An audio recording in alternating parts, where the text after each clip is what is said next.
মধুরিমা দেবী তার একমাত্র ছেলের বিয়ে খুব তাড়াতাড়ি দিয়ে দেয়, যাতে তাকে আর সংসারের কোনো রকম দায়িত্বে থাকতে না হয়।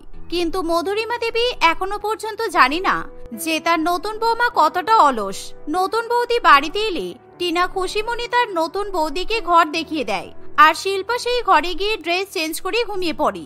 আসলে শিল্পা প্রচন্ড পরিমাণে অলস ছিল, তার বাড়ির কোনো কাজকর্ম করতেই ভালো লাগতো না, সে শুধুমাত্র ঘুমাতে ভালোবাসতো। এভাবেই সেই রাতটা কাটে। আর পরের দিন সকালবেলা শিল্পা যখন ঘুম থেকে ওঠে এবং ফ্রেশ হয়ে রান্নাঘরে যায়, তখন রান্নাঘরে আগে থেকেই তার শাশুড়ি মা এবং ননদ উপস্থিত থাকে। বৌদি, তুমি এত দেরি করে কেন এলে?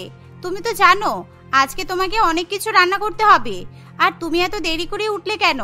জানি না এখন তুমি কখন কি রান্না করবে। বৌমা, এটা কিন্তু তুমি একদমই ঠিক করলে না। তুমি এত দেরি করে উঠলে। আমি মানছি কালকে তুমি ক্লান্ত ছিলে, কিন্তু সারা রাত ধরে তো তুমি এত ঘুমালি, তবুও তোমার ঘুম ভাঙলো না। আচ্ছা ঠিক আছে, এমনিতেই অনেক দেরি হয়ে গেছে, তুমি এবার রান্না শুরু করে দাও। কি কি রান্না করতে হবে তোমার ননদ তোমাকে বলে দেবে। আর হ্যাঁ, তোমার শ্বশুর মশাইয়ের আমি কিন্তু রুটি, পরোটা, ঘুগনি, আলুর দম, হালুয়া এগুলোই খেতে পছন্দ করি, তাই তুমি এই খাবারগুলো আমাদের জন্য রান্না করবে। আর টিনার পছন্দ মতো খাবার ওকে রান্না করে দেবে। আর আমার ছেলেটা আবার পনিরের তরকারি খেতে বেশি পছন্দ করে, তাই তুমি আলাদা করে ওর জন্য পনিরের কিছু একটা বানিয়ে দিও। এই বলে মধুরিমা দেবী সেখান থেকে চলে যায়। আর টিনাও তার পছন্দ মতো বেশ অনেকগুলো খাবার তার নতুন বৌদিকে রান্না করতে বলে দেয়। এর ফলে নতুন বৌমা রান্নাঘরেই মাথায় হাত দিয়ে বসে পড়ে। আর সে মনে মনে ভাবে, দূর, এত খাবার কে রান্না করবে? এত খাবার একসঙ্গে রান্না করে যায়? আমি এত খাবার রান্না করতে পারবো না। আমি একবারেই বেশি বেশি করে রান্না করে নেব, আর সেই খাবারগুলি আমি 3 দিন ধরে সবাইকে খাওয়াবো। আমাকেও চেনে না, বাড়ির বৌমা করে এনেছে নাকি কাজের বউ হিসেবে এনেছে। প্রথম দিনই এত খাবার রান্না করতে বলে দিল, যেন আমি এই বাড়ির কাজের লোক। আমার তো আর খেয়ে দিয়ে কাজ নেই, আমি সারাদিন ধরে রান্নাঘরে দাঁড়িয়ে দাঁড়িয়ে সবার পছন্দ মতো আলাদা আলাদা খাবার রান্না করব। এই বলে শিল্পা পরোটা, ঘুগনি, গাজরের হালুয়া, সুজির পায়েস ইত্যাদি রান্না করে।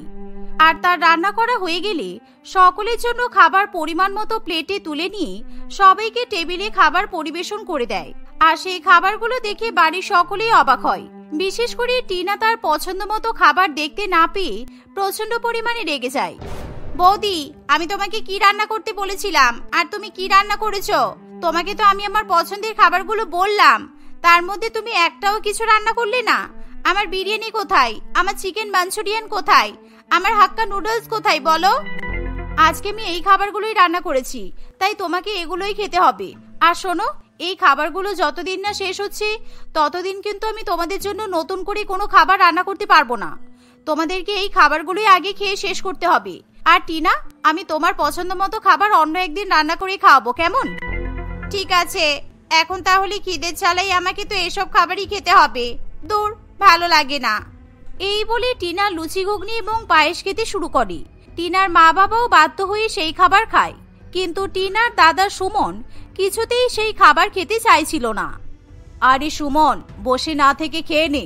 আমি তো তোর বউকে তোর পছন্দ মতো খাবারের নাম বলেই দিয়েছিলাম, কিন্তু তোর বউ যদি পনিরের তরকারি রান্না না করে তাহলে আমার তো এতে কিছু করার নেই। আমি তোকে বলেইছিলাম তুই পনির খেতে ভালোবাসিস। শিল্পা, তোমাকে আমার সমস্ত কিছু বলে দেওয়ার পরও তুমি আমার পছন্দ মতো কোনো খাবার তৈরি করলে না। দেখো, এসব খাবার খেতে আমার একদমই কিন্তু ভালো লাগে না। তুমি আমার জন্য দয়া করে আমার পছন্দ মতো খাবার রান্না করো। আর হ্যাঁ, এত পরিমাণ খাবার তোমাকে কে রান্না করতে বলেছে বলো তো? তুমি তো সকলের পছন্দ মতো কম কম করে রান্না করতে পারতে। দেখো সুমন, এই বাড়িতে আমি তো প্রথম রান্না করছি, আর আমি পরিমাণটা ঠিক বুঝতে পারিনি, সেই জন্য আমি অনেক বেশি করে খাবার রান্না করে ফেলেছি। তুমি চিন্তা করো না, এর পরের বার তোমাকেও আমি তোমার পছন্দ মতো খাবার রান্না করে দেবো, ঠিক আছে? আজকে 3টা খেয়ে নাও প্লিজ। এভাবে শিল্পা উল্টোপাল্টা বুঝিয়ে সবাইকে খাবার খাইয়ে দেয়। এভাবেই দেখতে দেখতে রাত হয়ে আসে। আর রাত্রিবেলাতেও সকলে টেবিলের উপর সেই একই খাবারগুলো দেখতে পায়। আসলে শিল্পা সকালে রান্না করা খাবারই সবাইকে রাত্রিবেলাতেও পরিবেশন করে। কি গো বৌমা, তুমি কি আর রান্না করনি? তুমি সকালের বাসি খাবারই আমাদেরকে খেতে দিচ্ছ কেন? আরে তোমাকে তো বললাম সকালবেলা আমাদের জন্য অন্য কিছু রান্না হয়, আর রাত্রিবেলা ডিনারে আমরা আবার অন্য খাবার খাই। রাত্রিবেলা তুমি আমাদের জন্য কিছু সবজির তরকারি বা চিকেন রান্না করতে পারতে, এই বাসি খাবারগুলো আবার খেতে দিচ্ছ কেন? আসলে আমার মা আমাকে শিখিয়েছে ভাত কিংবা তরকারি বেঁচে থাকলে সেগুলো কখনো ফেলে দেওয়া উচিত নয়, কারণ অন্ন নষ্ট করলে সংসারের অবনতি হয়, অমঙ্গল হয়। কত গরিব মানুষরা ঠিকমতো খাবার খেতে পারে না বলুন তো। আর আমরা যদি এই খাবারগুলো ফেলে দিই তাহলে কতটা খারাপ লাগে। তাই আমি ভাবলাম খাবারগুলো না ফেলে দিয়ে এই খাবারগুলোই আপনাদেরকে খেতে দিই। আচ্ছা, তুমি তো ভীষণ চালাক। ঠিক আছে, আমরা এই বাসি খাবারই খেয়ে নিচ্ছি, আর আমাদেরকে ইমোশনালি ব্ল্যাকমেল করার দরকার নেই। এই বলে সকলে বাসি খাবার খাওয়া শুরু করে, আর শিল্পা মনে মনে খুবই খুশি হয়। আসলে শিল্পা সবাইকে বাসি খাবার খাওয়াবে বলেই ইচ্ছে করে সকালে অনেক বেশি পরিমাণে খাবার রান্না করেছিল, যাতে তাকে রাত্রিবেলা আবার রান্না করতে না হয়। আর এভাবেই সময় কাটতে থাকে। এমনকি শিল্পা একদিন খাবার রান্না করে আর সেই খাবার 3 দিনের জন্য ফ্রিজে রেখে দেয়। এর ফলে বাড়ির সবাইকে এখন 3 দিনের বাসি খাবার খেয়ে দিন কাটাতে হয়। এর ফলে সকলে প্রচন্ড পরিমাণে বিরক্ত হয়ে ওঠে। তাই একদিন রাগের মাথায় সুমন শিল্পাকে বলে, শিল্পা, তুমি তো 2 দিন আগেও আমাদেরকে এই খাবারটাই দিয়েছিলে। 2 দিন আগে তো তুমি আমাদের জন্য রুটি আর পনিরের তরকারি রান্না করেছিলে। আমি পনিরের তরকারি খাই বলে এই 3 দিনের বাসি তরকারি খেয়ে নেব? তোমার কি মাথা খারাপ আছে? এই বাসি তরকারি শরীরের জন্য কতটা ক্ষতিকর তুমি কি জানো? মা দেখুন না, আমি কি করব বলুন তো। আসলে তোমার পনির পছন্দ বলে আমি তো তোমার জন্য একটু বেশি করে পনিরের তরকারি রান্না করেছিলাম, যাতে তুমি যখনই আমার কাছে পনিরের তরকারি খেতে চাও আমি তখনই তোমাকে পনিরের তরকারি দিতে পারি। আর এতটা তরকারি বেঁচে গিয়েছিল, আমি কি ফেলে দিতে পারি বলো? কত ভালো করে মশলাপাতি দিয়ে সুন্দর করে রান্না করলাম, আর এই রান্না ফেলে দিতে কতটা খারাপ লাগে। বৌমা, তুমি কিন্তু এবার আমার ধৈর্যের বাঁধটা ভেঙে দিচ্ছ। তোমাকে অত বেশি বেশি পরিমাণে খাবার রান্না করতে কে বলেছে? তোমাকে তো আমি কখনোই বলিনি যে আমাদের জন্য তুমি কারি কারি খাবার রান্না করবে। আমাদেরকে তোমার কি পেটুক মনে হয়? আমরা একটু ভালো মন্দ খাবার খাই ঠিকই, কিন্তু পরিমাণ মতো খাবার খেতে পছন্দ করি। আর তুমি এই বাড়িতে আসার আগে আমরা কখনো বাসি খাবার খেতাম না, কিন্তু এখন তোমার জন্য আমাদেরকে 3-4 দিনের বাসি খাবার খেতে হচ্ছে। আমি জানতাম আপনারা আমার উপর রেগে যাবেন। এত গরমের মধ্যে কষ্ট করে রান্নাঘরে দাঁড়িয়ে দাঁড়িয়ে আমি আপনাদের জন্য রান্না করি, আর তারপরও আমাকে কত শুনতে হচ্ছে। ঠিক আছে, আমি এখানে থাকবো না, আমি চলে যাব। আরে বৌদি, তুমি কেন শুধু শুধু মাকে ভুল ভাবছো? আরে দাদা তো খারাপ কিছু বলেনি, আর তুমি কোথায় চলে যাওয়ার কথা বলছো? দেখো বৌদি, এত রাগ করো না, কারণ তোমাকে তো সবাই বোঝানোর চেষ্টা করছে। দয়া করে তুমি এবার অন্তত বোঝার চেষ্টা করো, প্রত্যেকদিন বাসি খাবার খাওয়া শরীরের পক্ষে ক্ষতিকর। আর এত বাসি বাসি খাবার খেয়ে আমাদের কিন্তু শরীর খারাপ করছে।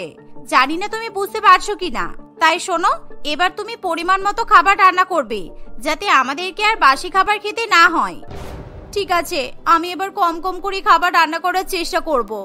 এই বলে শিল্পা মনে মনে হাসতে হাসতে নিজের রুমে চলে যায়। কিন্তু এখনো পর্যন্ত শিল্পা কিছুতেই নিজেকে পরিবর্তন করতে পারে না, কারণ বাড়ির কাজকর্ম করতে তার মোটেও ভালো লাগে না। শিল্পা দিনরাত নিজের ঘরের দরজা বন্ধ করে ঘুমিয়ে থাকে। এভাবেই সময় কাটতে থাকে। আর একদিন সবাই যখন খাবার খেতে বসে, তখন টিনা খুশি মনে তার বৌদিকে বলে, কি গো বৌদি, আজকে কি রান্না করেছো? আজকে কিন্তু আমরা আর কেউ বাসি খাবার খাবো না, তুমি যাই করো না কেন, আজকে তোমাকে খাবার রান্না করতেই হবে। তুমি কি রান্না করেছো আগে শুনি। হ্যাঁ নিশ্চয়ই, আমি রান্না করব না কেন? আমি তোমাদের জন্য তো রান্না করে রেখেছি। আমি তোমাদের জন্য ভাত, মাছের তরকারি আর পটল আলুর তরকারি রান্না করেছি। কি, তুমি আমাদের জন্য এসব রান্না করেছো? এগুলো তো সেই 3 দিন আগেও তুমি রান্না করেছিলে। কি হলো দাদা, আমি ঠিক বলছি তো? ও মা, তোমার বৌমা আজকেও আমাদেরকে 3 দিন আগে রান্না করা মাছের তরকারি, ভাত আর পটল খাওয়াবে। মনে হচ্ছে বৌদি আজকেও কিছু রান্না করেনি। বৌদি, তুমি ওই খাবারগুলো আজকে আমাদেরকে গরম করে খাওয়াবে ভেবেছো, তাই তো? কি, সেই মাছের তরকারি? না না বৌমা, ওই খাবার কিন্তু আজকে আমরা আর কেউ খাবো না। মাছের তরকারি আবার 3 দিনের বাসি? ওই খাবার খেলে 100% গ্যাস অম্বল হবে। প্রত্যেকদিন তোমার হাতের বাসি খাবার খেয়ে খেয়ে আমার শরীরটা কেমন যেন দুর্বল হয়ে যাচ্ছে। বৌমা, তুমি দয়া করে আমাদেরকে আর বাসি খাবার খেতে দিও না। কেন মা, আপনি তো বললেন ওগুলো জ্যান্ত মাছ ছিল, আর জ্যান্ত মাছ খাওয়া খুবই উপকারী, ওগুলোতে অনেক প্রোটিন থাকে। আর এখন আপনি সেই জ্যান্ত মাছ খেতেই ভয় পাচ্ছেন? আমি 3 দিন ধরে ফ্রিজে রেখেছি, তাতে কি হয়েছে? ওই মাছগুলো এত দাম দিয়ে আপনি কিনে এনেছেন, ওগুলো ফেলে দেওয়া কি ঠিক হবে বলুন? আমি মাছগুলো সুন্দর করে গরম করে দিচ্ছি, আপনারা বুঝতেই পারবেন না ওটা 3 দিনের বাসি তরকারি।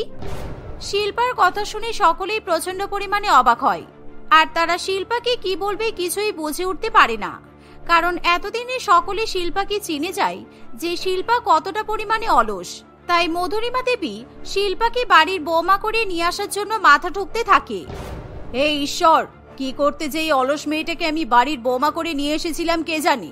3 দিনের বাসি খাবার খাইয়ে খাইয়ে আমাদেরকে মেরে ফেলবে, এমনকি আমরা দুপুরের খাবার রাত্রিবেলাতেও খেতাম না, কিন্তু এখন 3 দিনের বাসি খাবার খেতে হচ্ছে। এরকম ভাবে চললে হবে না। দিনের পর দিন গ্যাস অম্বল সবকিছুই চেপে ধরছে, ওষুধ খেয়েও কোনো কাজ হচ্ছে না। মধুরিমা দেবী শেষ পর্যন্ত ঠিক করে সে আর কিছুতেই তার পরিবারকে বাসি খাবার খেতে দেবে না, তাই সে নিজেই খাবার রান্না করে তার পরিবারকে খাওয়াবে। মা, আপনি কেন কষ্ট করে রান্না করতে যাচ্ছেন বলুন তো? আমি তো রান্না করেই রেখেছি, আর তাছাড়া আপনি এই বয়সে রান্না করবেন আর আমি বসে বসে দেখব, এটা কি হয় নাকি? আমি আপনাদের জন্য যা রান্না করেছি সেগুলোই খেয়ে নিন না, তারপর আমি পরশুদিন আবার আপনাদের জন্য নতুন করে কিছু খাবার রান্না করব, কারণ এই খাবারটা তো কালকেই শেষ হয়ে যাবে। দয়া করে তুমি চুপ করো।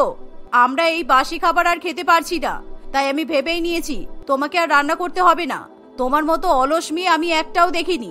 পাড়া প্রতিবেশীর বাড়িতে বৌমাদেরকে দেখি তো কত কাজ করে, কিন্তু তুমি 1 নম্বরের কুড়ে। আর তোমার বাবা মা আমাকে বলেছিল মেয়ে সব কিছু করে, কিন্তু এখন বুঝতে পারছি তুমি বাড়িতে কি করতে। এই শুনে শিল্পা একেবারে চুপ করে থাকে, কিন্তু শিল্পা কোনো কথা বলতে পারে না। আর মধুরিমা দেবী নিজেই রান্নাঘরে চলে যায়, কিন্তু রান্না করতে করতে সে মাথা ঘুরে পড়ে যায়। আর সেই রাত্রিবেলাতেই তাকে হাসপাতালে ভর্তি করা হয়। ডাক্তারবাবু মধুরিমা দেবীর চিকিৎসা করার পর বলে, আপনারা তো খুব ভালো করেই জানেন আপনার মায়ের কি খাবার খেলে গ্যাস অম্বল হয়, কিন্তু তা সত্ত্বেও আপনারা সেই বাসি খাবার কেন খাইয়েছেন বলুন তো? আপনারা যদি ঠিক সময় মতো হসপিটালে এসে না পৌঁছাতে পারতেন তাহলে কিন্তু আমরা আপনার মাকে বাঁচাতে পারতাম না। আর হ্যাঁ, এরপর থেকে কিন্তু পুরোপুরিভাবে খেয়াল রাখবেন যাতে আপনার মা কোনো রকমের বাসি বা উল্টোপাল্টা খাবার না খায়, বুঝেছেন? এই বলে ডাক্তারবাবু সেখান থেকে চলে যায়। আর ডাক্তারবাবুর কথা শুনি সুমন এবং তার পরিবারের সকলেই শিল্পার উপর প্রচন্ড পরিমাণে রেগে যায়। বৌদি, শুধুমাত্র আজকে তোমার জন্যই আমাদের মায়ের এই অবস্থা হয়েছে। দাদা, তুই বৌদিকে এক্ষুনি আমাদের বাড়ি থেকে বের করে দে। জানি না বৌদির জন্য আমাদেরকে আর কত কি দেখতে হবে। টিনার কথা শুনে শিল্পা খুবই ভয় পেয়ে যায়, আর সে মাথা নত করে চুপ করে দাঁড়িয়ে থাকে। সে বুঝে পায় না কিভাবে সকলের কাছে ক্ষমা চাইবে। তোমরা আমাকে ক্ষমা করে দাও, আমি সত্যিই ভুল করে ফেলেছি। টিনা, সুমন, বাবা, আপনারা সবাই আমাকে ক্ষমা করে দিন। আমি আর কখনো এরকম করব না। আমি আপনাদেরকে আর বাসি খাবার খাওয়াবো না। আমি প্রত্যেকদিন আপনাদের জন্য খাবার রান্না করব। এভাবেই শিল্পা সকলের কাছে হাত জোড় করে ক্ষমা চাইতে থাকে। কিছুদিনের মধ্যেই তার শাশুড়ি মা সুস্থ হয়ে বাড়িতে ফিরে আসে। আর সেদিনের পর থেকে শিল্পা আর কখনোই কাউকে বাসি খাবার খাওয়ায় না। সে প্রত্যেকদিন নতুন নতুন খাবার রান্না করে। এমনকি এখন শিল্পার ননদও তাকে রান্নার কাজে সাহায্য করে। এর ফলে শিল্পার আর কোনো অসুবিধা হয় না।